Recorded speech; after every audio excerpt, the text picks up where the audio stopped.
পরিবর্তন এই সংসারের শাশ্বত নিয়ম। কোনো রাজা নেই যিনি চিরকাল রাজা থাকেন, কোনো ধনী ব্যক্তি নেই যিনি চিরকাল ধনী থাকবেন। এই সংসারে সূর্যের স্থান নেওয়ার জন্য চন্দ্রিমার আগমন ঘটে। কোনো স্থান যাকে পতিত বলা হয়েছিল সেখানে মহল তৈরি হয়েছে। কোনো স্থান যাকে আজ মলিন বলা হয়েছে কাল সেখানে মন্দিরও স্থাপন হতে পারে। কোনো ঋতু চিরকালের জন্য থাকে না, কখনো সময় চিরকাল একরকম থাকে না। আজ যে আপনার কাছে রয়েছে কাল অন্য কারোর ছিল, আজ যে আপনার কাছে রয়েছে কাল তা অন্য কারোর কাছে চলে যাবে। আপনার সাথে কিছু থাকলে তা হলো আপনার কর্ম, কিন্তু সেই কর্মের পরিণামও আপনার নয়। আপনি শুধু কর্ম করুন, বাকি সবকিছুই পরিবর্তনশীল। কিন্তু সেই পরিবর্তনকে দেখে ভয় পাওয়ার প্রয়োজন নেই, তাকে স্বাগত জানান। যদি আপনি হাসি মুখে সেই পরিবর্তনকে স্বাগত জানান, তাহলে এই পরিবর্তনও হাসি মুখে আপনার সাথে থাকবে। আসুন আমার সাথে ভালোবেসে বলুন, রাধা রাধা। বটবৃক্ষের বীজ সর্ষের দানার থেকেও ছোট হয়, কিন্তু যখন তা নিজের রূপ ধারণ করে তখন তা বিশাল বৃক্ষের আকার ধারণ করে, যা সহস্র বছর ধরে বেঁচে থাকে, ছায়া প্রদান করে, পাখিদের আশ্রয় প্রদান করে, আর দেয় পথচারীদের বিশ্রাম করার স্থান। কেন?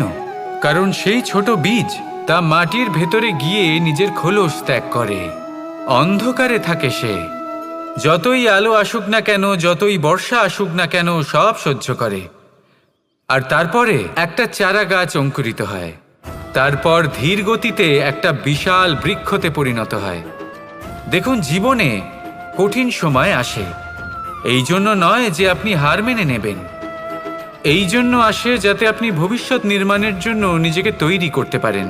যদি কঠিন সময়ে আপনি ওই বীজের মতো দৃঢ় হয়ে থাকতে পারেন, তাহলে আপনিও একদিন সেই বিশাল বৃক্ষের মতো নিজের অস্তিত্ব গড়ে তুলতে পারবেন, যা সহস্র বছর পর্যন্ত মনে রাখা হবে।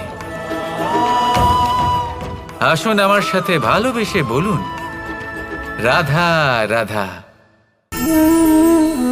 সঞ্চয়। মানুষের যখন থেকে বোধবুদ্ধি হয় সঞ্চয় করতে আরম্ভ করে দেন।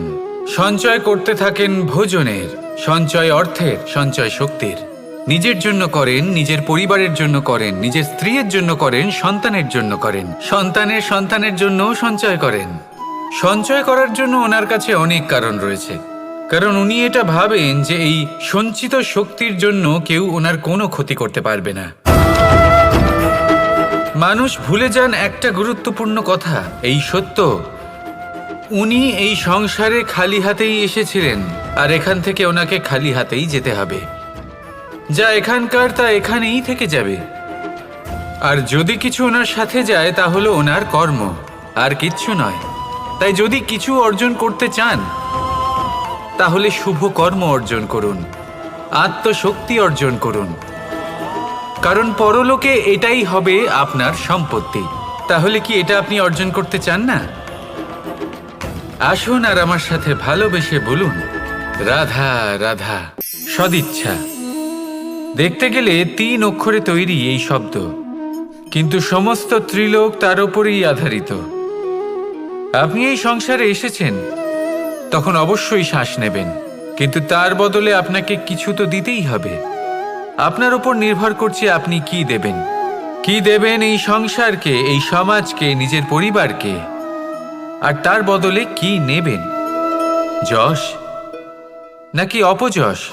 দেখুন, এক ছিল রাবণ, যে কিনা সমুদ্র পার করলো সীতাকে অপহরণ করার জন্য, আর এক ছিলেন রামচন্দ্র, যিনি সমুদ্র পার করেছিলেন, সেতু বানিয়ে গিয়েছিলেন সীতাকে ফিরিয়ে নিয়ে আসার জন্য।